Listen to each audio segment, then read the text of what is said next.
Hi viewers, study minds BD এই চ্যানেলটি তোমরা সাবস্ক্রাইব করে দিও।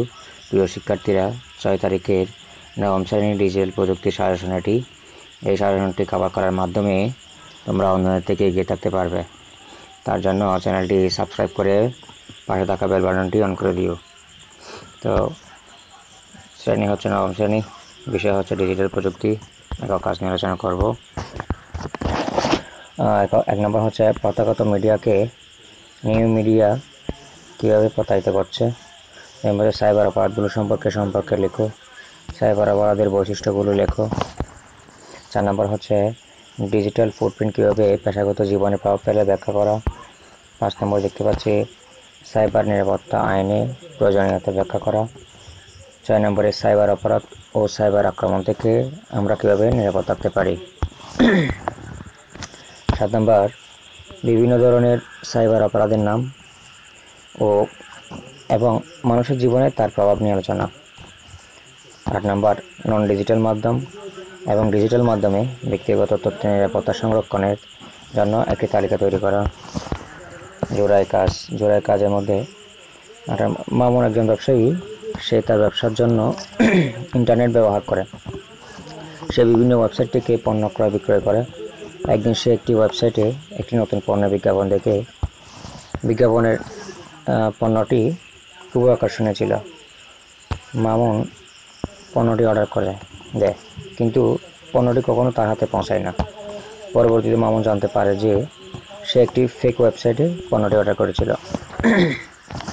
তাহলে কথা হচ্ছে মামুন তার ব্যবসার জন্য যে প্রযুক্তি ব্যবহার করে তা তার ব্যবসার জন্য অসুবিধাগুলো ব্যাখ্যা করা। কয় নম্বর মামুন কীভাবে তার ক্ষতিপূরণ পাওয়ার জন্য পদক্ষেপ নিতে পারে।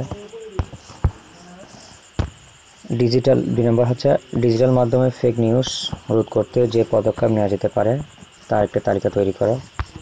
3 নম্বর হচ্ছে জোড়ায় আলোচনা করে কপিরাইট কেন গুরুত্বপূর্ণ তা ব্যাখ্যা করা। 4 নম্বর হচ্ছে জোড়ায় আলোচনা করে ভবিষ্যতের সাইবার নিরাপত্তা কৌশলের উন্নতির পথগুলো বিশ্লেষণ করা। দলগত কাজে যাচ্ছি।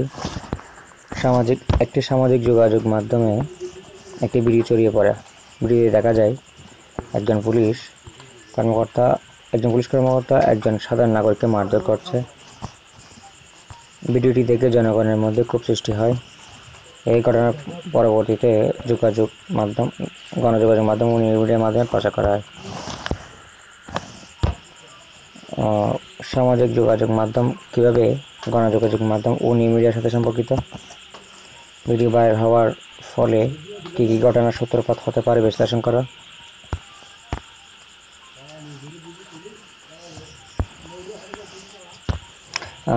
আফজাল সাহেব তার নিজের জন্য একটি পোর্টফোলিও তৈরি করতে চায়। তাহলে পোর্টফোলিওটা তোমরা তৈরি করবা। কিছু গবেষণার পর উক্ত কাজের জন্য সে গুগল সাইট ব্যবহার করার সিদ্ধান্ত নিল, কিন্তু সে জানে না কিভাবে নিজের জন্য পোর্টফোলিও তৈরি করতে হয়। উক্ত সমস্যা সমাধানে আফজাল সাহেবের জন্য তোমার দিক নির্দেশনাগুলো বর্ণনা করো। তাহলে আফজাল সাহেবের জন্য তোমার দিক নির্দেশনা কী হতে পারে, মানে পোর্টফোলিও কীভাবে তৈরি করা যায় তার সম্পর্কে তুমি কাকে ধারণা দিবা।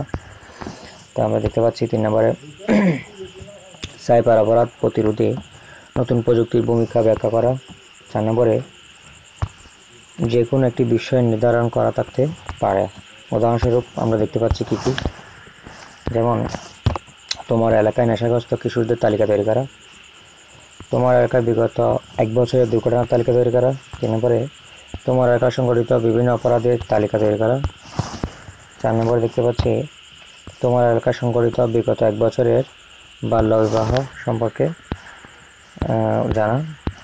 তো শিক্ষার্থীরা, আমার এই ভিডিও যদি তোমার কাজে আসে এবং এই ধরনের প্রয়োজনীয় ভিডিওগুলো পেতে অবশ্যই চ্যানেলটি সাবস্ক্রাইব করে রাখবা। ধন্যবাদ।